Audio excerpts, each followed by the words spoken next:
Hola chicos, buenos días, bienvenidos a la segunda clase virtual de la unidad número 4, que habla un poco de lo que es la investigación cualitativa. Obviamente es un poco introductoria, esta materia es una materia de grado donde tiene muchas cosas y las vamos a ver a todas un poquitito más de manera introductoria que en mucha profundidad. Pero vamos a explorar un poco hoy lo que tiene que ver con las características, las fases y los métodos y las técnicas de las técnicas cualitativas. Vamos a seguir principalmente el capítulo, creo que es el capítulo 11 o el tema 11 del libro de Fontes García. Y vamos a directamente arrancar, así no hacemos tan larga la clase, ¿sí?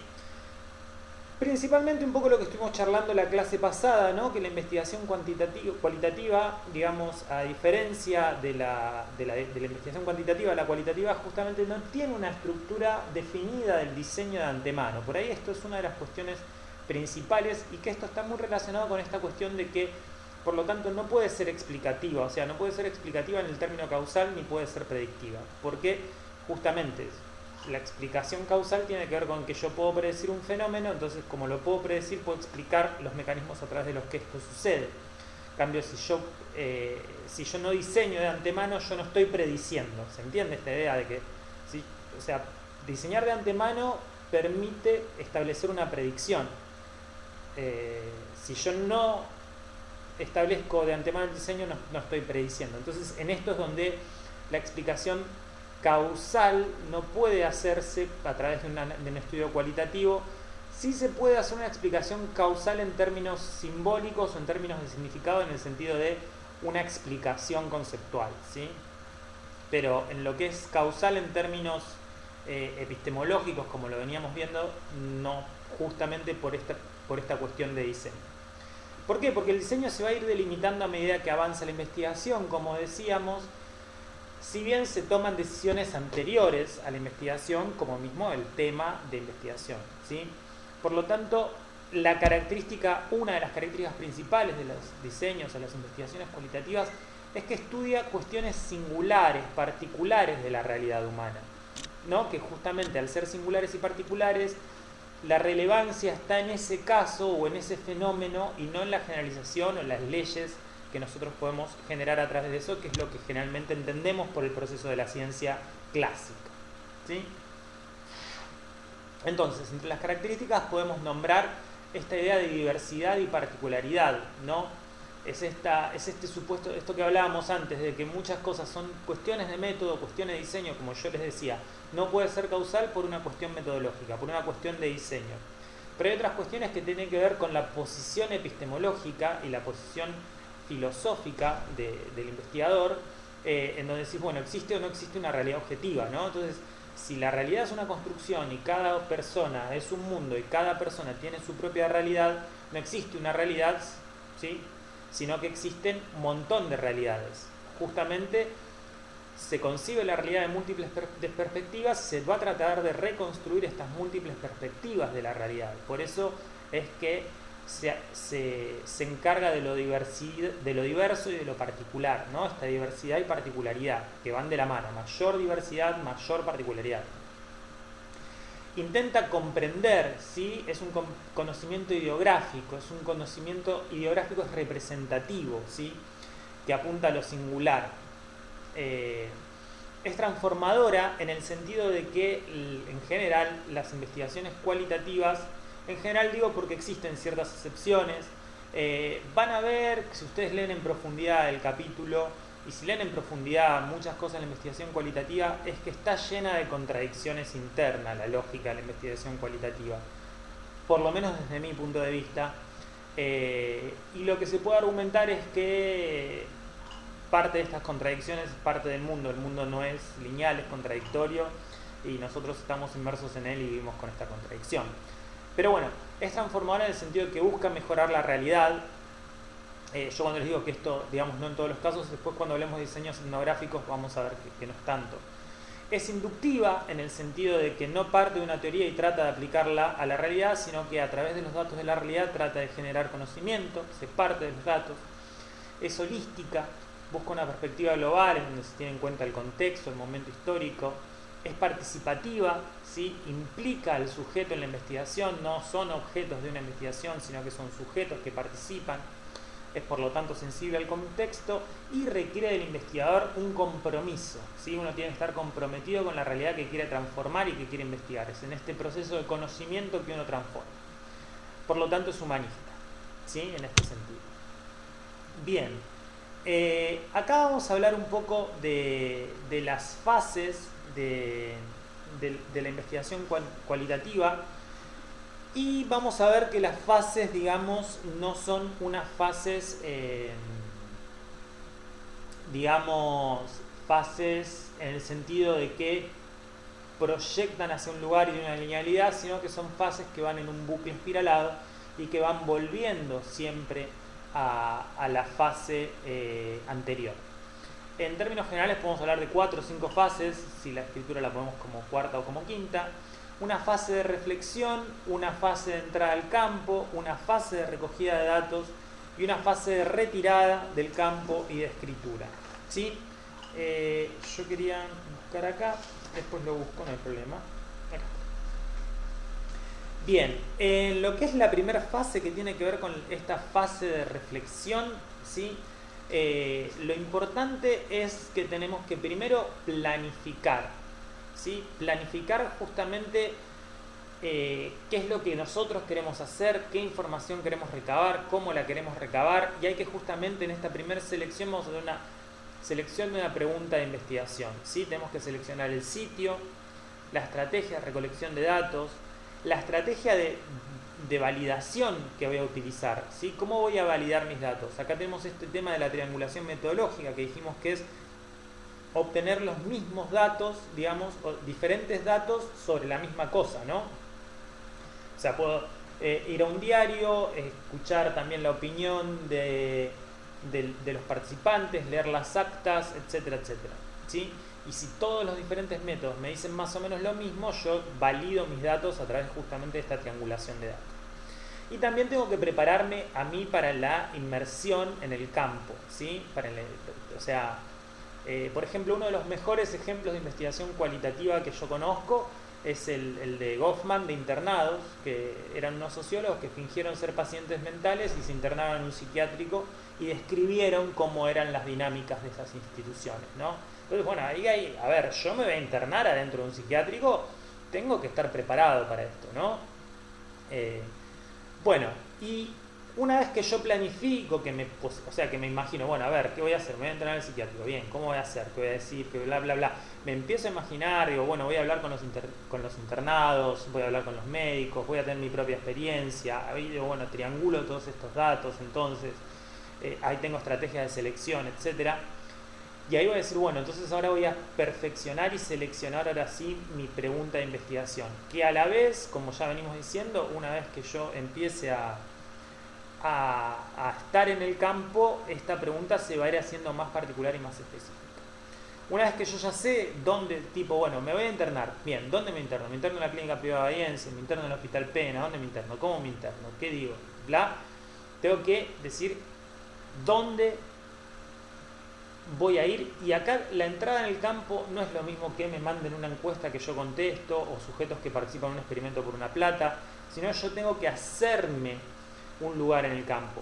Si es, qué sé yo, muchas cosas que tienen que ver con estudios que se hacen a través de unidades sanitarias, etcétera, yo tengo que adentrarme en el campo de estudio, en la comunidad con la que quiero trabajar. Imagínense estos estudios etnográficos donde nos vamos al Amazonas a estudiar una tribu del Amazonas, ¿sí?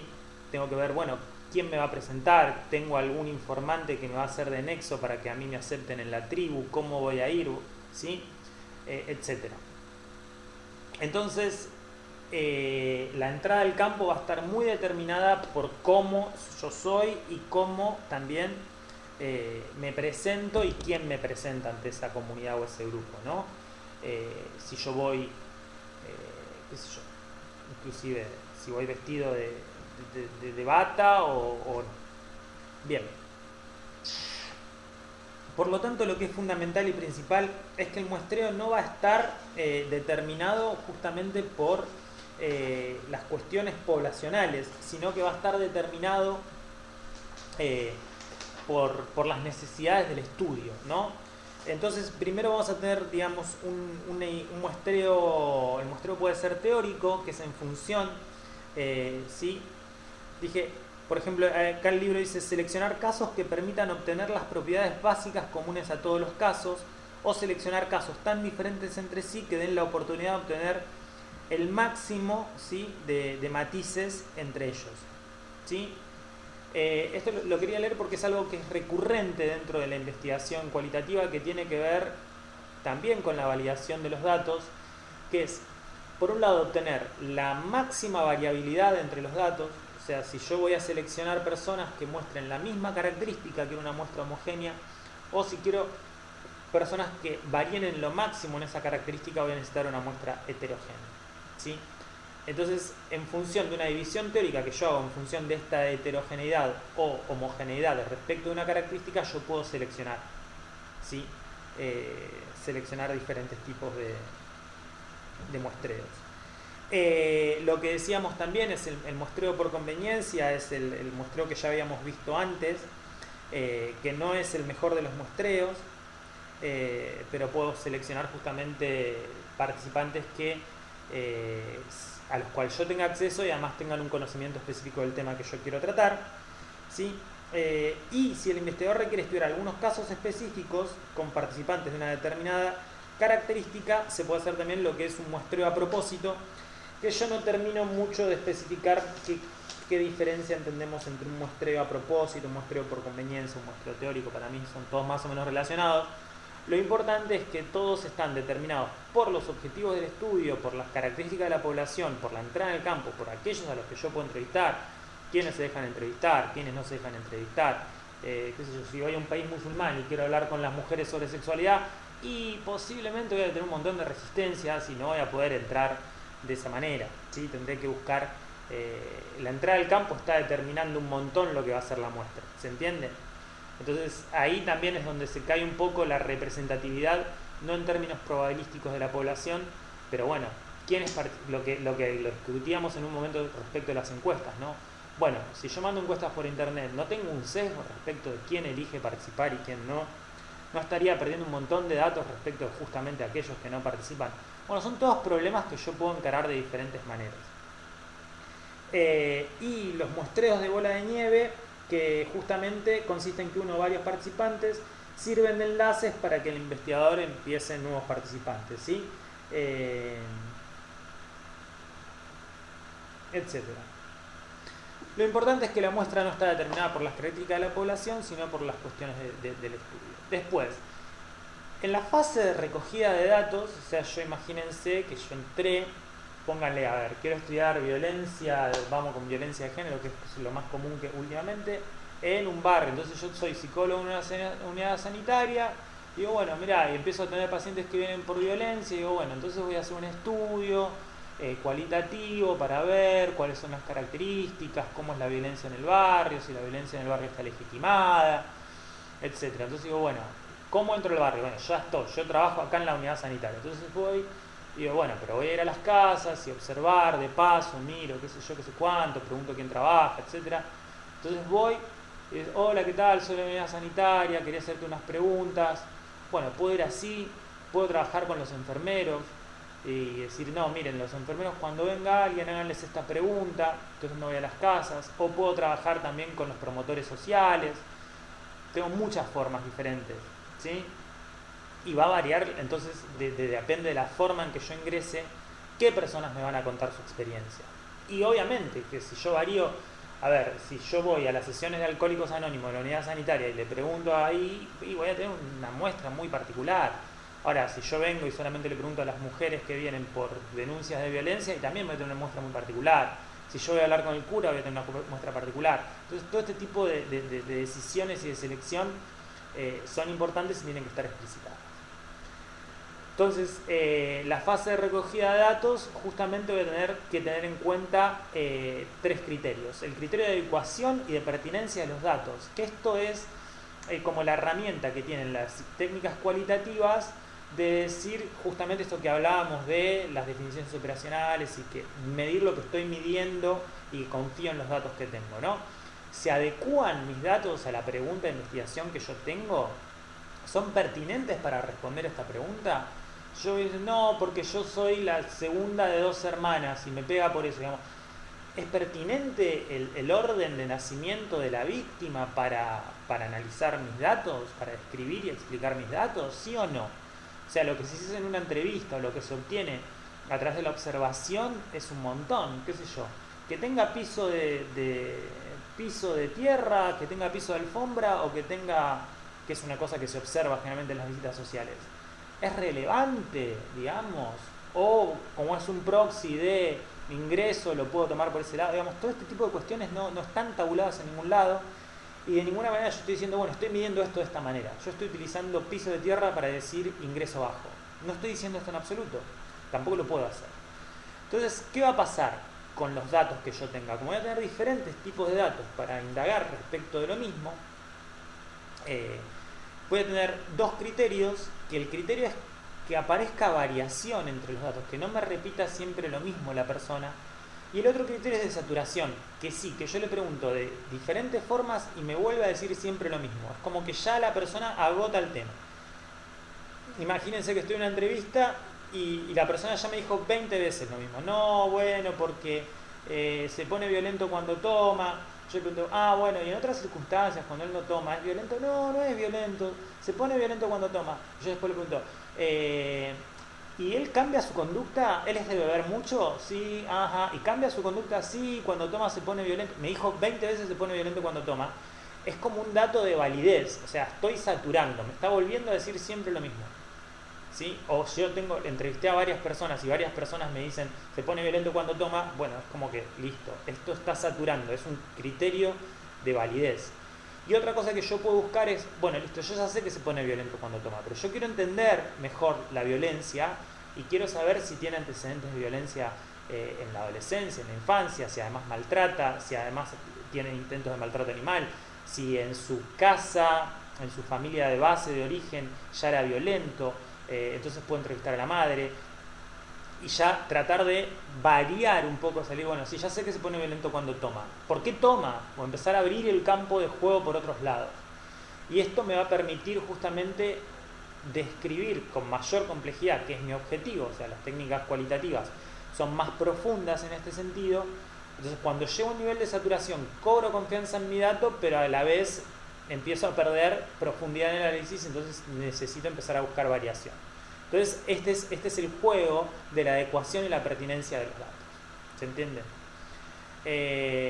En la fase de recogida de datos, todo el tiempo voy a tener que controlar, o sea, además, en las investigaciones cualitativas lo que conviene es siempre ir haciendo, como muchas veces son entrevistas o datos no estructurados, conviene siempre ir llevando el diario de campo, o sea, todos los días poner qué es lo que uno le va pasando, transcribir inmediatamente las entrevistas, hacer un análisis aunque sea preliminar de las entrevistas, dejar sentado cómo fue el proceso en ese día, porque al ser datos vivenciales uno tiende a, o sea, igual ya están tamizados por el punto de vista del investigador, pero con el paso del tiempo la memoria tiende a sesgar mucho más los datos, inclusive uno no se da cuenta de todo esto, entonces siempre conviene hacer este proceso todo el tiempo, ¿sí? Inmediatamente hice una entrevista, primero grabarla, y si puedo ya a la noche escucharla de vuelta y hacer algunas notas respecto de lo que pensé, cómo viene, cómo modifica eso mi pregunta, etc. El control de la información tiene que ver justamente con esto que hablábamos del nivel de saturación, de preguntar, de triangular un poco la información que estoy obteniendo. Qué sé yo, hubo un incidente de violencia y vino la mujer, dijo, bueno, si puedo tengo que ir y tratar de hablar con el vecino, con la enfermera que la recibe en la unidad sanitaria, etc. ¿Sí?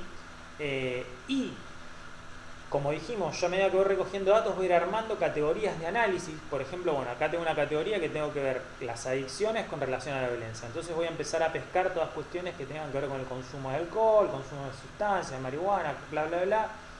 Y una vez que yo voy a la comunidad con la que estoy trabajando y digo, che, mirá, yo estoy viendo que el problema de violencia está recontra relacionado con el tema del consumo de alcohol. ¿Ustedes qué les parece esta idea? ¿Sí? Yo tengo que verificar mi construcción va a ser válida si me la validan la comunidad de la cual yo estoy hablando. ¿Sí? Tipo, yo voy a una tribu en el Amazonas y veo que veneran un árbol y para mí veneran un árbol y en realidad digo, che, mirá, me di cuenta que ustedes veneran este árbol, puede ser, y me dicen, no, en realidad lo usamos para, no sé, tiene un lindo olorcito las hojas y venimos todos acá porque nos gusta hacer así y oler las hojas del árbol. ¿Entendés? Y la interpretación que esa gente, esa comunidad tiene de ese acto, que para mí era otra cosa, era distinto. Entonces, ¿cómo voy a saber que no estoy en un error? Validando lo que yo opino, lo que pienso con la opinión real, que es en última instancia lo que quiero escribir. Después, una vez que yo entré en la comunidad, yo no me puedo quedar todo el tiempo y formar parte de esa comunidad, porque de alguna manera empiezo justamente a... O sea, yo tengo que tener pensado desde que entro cómo me voy a ir de esa comunidad. O sea, al ser un tipo de estudio que implica el involucrarse, es más difícil. O sea, es como que muchas veces también la gente siente que la abandona cuando uno hace una intervención comunitaria, y uno tiene que agarrar y plantear de entrada que esto tiene un tiempo y que en un determinado momento yo me voy a ir y que no los estoy abandonando y tiene que dejar algo en ese punto, ¿no? Y además necesario eso dentro de lo que es humano y lógico, pero dentro de lo que tiene que ver con lo metodológico, primero es que yo dejo de ser sensible, empiezo a naturalizar ciertas cosas, como para mí, qué sé yo, eso, sigamos con el ejemplo de violencia. 8 de cada 10 mujeres son golpeadas y para mí eso es una burrada, es una bestialidad porque en mi entorno eso no pasa. Pero después de estar un año viviendo ahí donde las mujeres 8 de cada 10 son golpeadas, ¿viste? Viene una tipa golpeada y dice, sí, pero le pegan a todas, qué sé yo. O sea, empiezo a naturalizar cosas que no tengo que naturalizar. Esto es un ejemplo que sea malo, pero pónganle que sea bueno, qué sé yo, que todo el mundo se gane la quinela, pónganle. Es decir, todo el mundo se gana la quinela, entonces, es re común. No, mentira, no es común que la gente se gane la quinela, digamos. Yo pierdo sensibilidad a cosas que son particulares de ese grupo, particulares de esa comunidad, particulares de este tema de estudio, que son importantes, y yo naturalizo y pierdo justamente esta sensibilidad, entonces ya estoy dejando de ver aquello que es importante, porque me acostumbré a estar en esa comunidad. De la misma manera pierdo objetividad respecto de eso.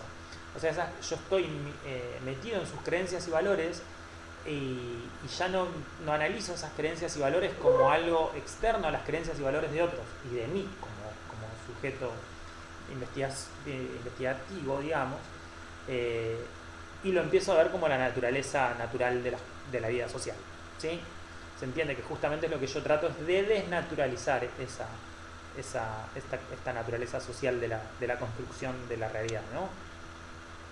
Y al último tengo que escribir obviamente el informe con todos los criterios metodológicos y tratando de explicitar todas las decisiones que tuve que ir tomando a lo largo de mi diseño, ¿sí? Ese es el gráfico que plantea el libro respecto de lo mismo que venimos hablando. ¿Sí? Una primera fase de reflexión y planificación, que se selecciona la pregunta de investigación, el sitio, las estrategias de recogida de datos y validación, ¿no? La triangulación metodológica, que hablamos de recoger diferentes tipos de datos, y se va refinando la pregunta de investigación. Después, en la fase de entrada, se tienen que tomar decisiones respecto del muestreo, que muchas van a estar condicionadas por la entrada al campo, el tipo de participante y el tipo de muestreo más adecuado para el objetivo de la investigación, que yo discutiría si estamos hablando de muestreo o en realidad no es un muestreo. O sea, yo voy, el que me da cabida para charlar, para estar, para interactuar, me da cabida. El que no me da cabida, no me da cabida. Yo no es que, de alguna manera, la libertad que yo tengo para seleccionar es menor. Después la recogida y análisis de datos, que va a tener que ver con decisiones sobre los procedimientos para la validez, que ya hablamos. Y por último, para cuando uno empieza a notar, por eso también es importante el proceso de investigación cualitativa, la introspección es uno de los elementos. O sea, toma datos de varias fuentes, cualitativos, que pueden ser verbales, visuales, y también introspectivos como datos. Entonces la introspección es importante, por eso yo siempre digo esto de que hay que hacer siempre el trabajo de campo, digamos, el diario de campo tiene que ser cotidiano y tiene que hacerlo todos los días apenas hice la actividad. Para ser sensible, decir, bueno, mira, ya la verdad que estoy perdiendo objetividad, sensibilidad. Esto la verdad que leo la primera día que vine el primer día y dice, me enteré de que a tal tipa la cagaron a trompadas. Uy, qué mal, me siento re mal, me siento indignado, me siento impotente. Y voy 20 días después y digo, bueno, a tal tipa le pegaron. Otra víctima más. Y veo que no tengo ninguna de esa reacción emocional y me doy cuenta a través de la introspección, ahí me doy cuenta de que estoy perdiendo sensibilidad. Bien. Nuevamente está esta diferencia entre métodos y técnicas. Justamente lo que veníamos diciendo, la investigación cualitativa es un término paraguas que abarca diferentes métodos de investigación que son todos no numéricos, si se quiere, ¿no? Entonces hay tanto, y también muchos van a decir que una cosa es un método y otros van a decir que eso es una técnica. Por ejemplo, la entrevista. La entrevista es una técnica, la entrevista es un método. Bien. Pero es importante que la investigación cualitativa va a utilizar diferentes técnicas y métodos porque los datos que genera y con los que trabaja son de distinta naturaleza. Entonces, por ejemplo, si yo quiero analizar el rol de la mujer en las propagandas en los últimos 60 años, yo voy a tener que ver propaganda y va a haber mucha que va a ser contenido audiovisual o contenido visual. Entonces, como son de diferentes naturalezas los datos, yo voy a necesitar diferentes métodos para recabarlos y todo lo demás. Además, la técnica, siempre lo que digo, tiene que estar en función de los objetivos. Por lo tanto, va a haber diferentes formas de aproximarme a la realidad. Desde el discurso, desde la observación de las producciones culturales, esto que decía, qué sé yo, desde el discurso podemos entrevistar gente, producciones audiovisuales, podemos ver publicidades, podemos ver películas, podemos ver un montón de cosas. Y obviamente necesitamos justamente, sea cual sea los métodos y las técnicas y los datos que trabaje, una triangulación para contrastar las diferentes fuentes de datos, ¿sí? No usar solamente un tipo de datos, sino varios, y cuando tengo convergencia entre los datos, yo cobro confianza en mi interpretación, ¿sí? Y esto lo puedo hacer a través de la triangulación metodológica, ya sea la triangulación de datos, triangulación de expertos, triangulación de herramientas, que son las tres, hay otra forma más que no me la acuerdo en este momento, que son las diferentes formas de triangulación. Realmente hablamos de triangulación de datos, pero puede ser triangulación de todas estas cosas. Bien. Después, en realidad, todas estas técnicas cualitativas nacen más. Algunas nacen de la sociología, pero esas son más tardías. La sociología nace principalmente con técnicas más cuantitativas, pero nace principalmente en el siglo XIX con lo que tiene que ver con la investigación etnográfica y con la antropología. La gran madre de las técnicas cualitativas es la antropología social, la historia, ¿sí? Y de ahí después toma un poco más la psicología, ¿sí? Pero la gran madre es la antropología. Y que la antropología tiene una historia particular, que no viene del todo al caso, pero que es importante señalar al menos, que tiene que ver. La antropología es una de las ciencias modernas por antonomasia, básicamente. En la ciencia moderna en donde era el europeo, que era objetivo, que todo esto de los que achacamos del modelo hegemónico, es ese modelo europeo que iba y se encontraba con la otredad, ¿no? Entonces, imagínense el inglés con el gorrito vestido de safari yendo a una tribu. Ese es el principio del estudio antropológico, de la etnografía. Estudiar las otras etnias, las otras razas. Esto es lo más europeocentrista, blancocentrista y lo peor. Sin embargo, estas son las primeras aproximaciones, de estos nacen las primeras aproximaciones de este tipo que intentan describir una cultura completamente diferente que no tiene los mismos cánones y las mismas lógicas que la nuestra, que es occidental y cristiana, básicamente.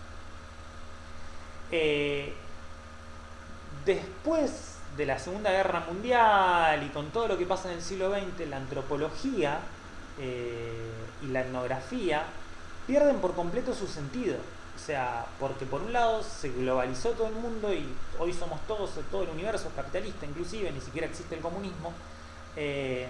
Entonces tuvieron que redefinir tanto sus objetos de estudio como sus métodos de estudio. Entonces todo lo que es la segunda mitad del siglo XX, la antropología y estas otras disciplinas cambiaron por completo sus objetivos, ¿sí? Desde su objeto de estudio hasta sus técnicas de estudio. Y ahí nace todo el auge de las nuevas técnicas cualitativas asociadas a la teoría fundada, el constructivismo como filosofía, sobre todo que nacen en la década del 60-70, ¿sí? Que se intenta tratar de comprender determinado grupo, ¿sí?, en su contexto cultural. Ya no estamos hablando de un grupo de una otredad, de una determinada etnia, sino estamos hablando de un grupo social. Entonces acá sobre todo se pone muy de moda en la década de los 80, qué sé yo, este estudio de diferentes grupos minoritarios, minorías o marginados, ¿no? Los negros, los latinos, la cultura latina, los teen, la cultura adolescente, etcétera, etcétera, etcétera. Entonces estos son un poco los inicios de dónde viene. Entonces la etnografía justamente es el estudio de los rasgos, digamos, de las diferentes etnias, perdón. Que está asociado a esto. Obviamente estoy hablando de los orígenes en el siglo XVIII y XIX, no es lo que es la etnografía hoy, que trata de comprender grupos sociales que están inmersos, o sea, en esto. La realidad es un mosaico donde no es hegemónico, que esto también tiene que ver con una caída de la hegemonía de la modernidad dada por la Segunda Guerra Mundial y todas sus consecuencias, en donde tenemos esta posmodernidad no hegemónica.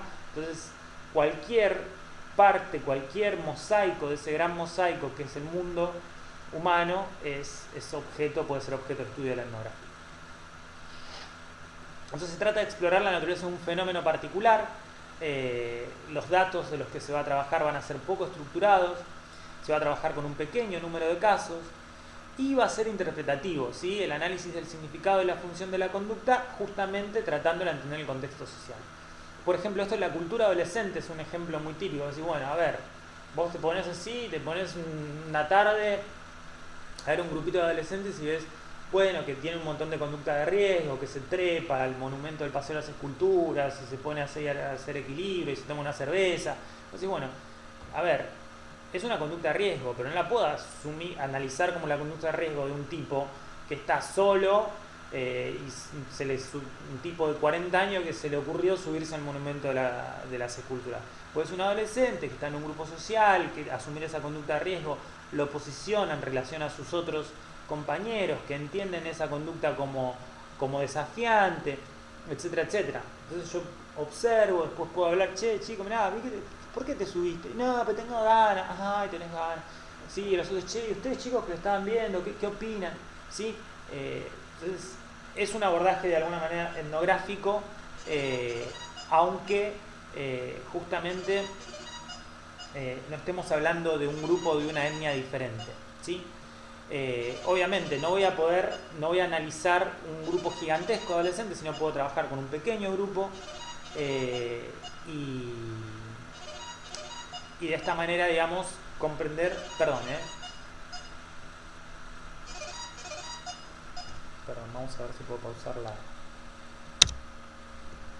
la presentación un segundito.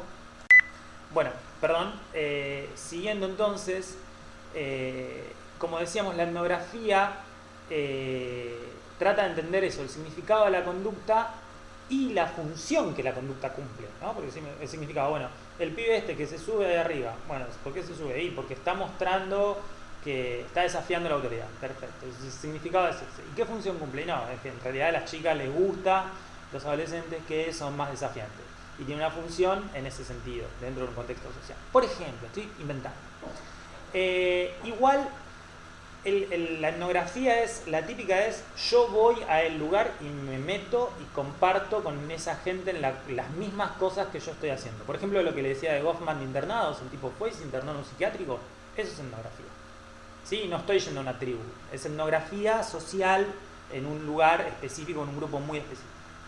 Bueno, y justamente la idea es hacerlo explícito, explicitar aquello que es tácito, entre grupos sociales y culturales distintos, ¿no? Poniéndose justamente en el lugar de los miembros del grupo, que esto se llama posición émica, en el sentido de que me mimetizo con el grupo, y se suele utilizar justamente la observación participante, o sea, yo observo mientras que participo de todas las actividades y rituales. Un estudio etnográfico, por ejemplo, que sería divertido hacer, es agarrar e ir a una iglesia evangélica y decir, hola, ¿qué tal? Quiero venir a la iglesia evangélica, decir que tuviste un problema en la vida y que querés meterte ahí porque necesitas a Dios, y vas y empezás a describir, bueno, qué pasa, quién es quién, hablas con uno, hablas con otro, le preguntás.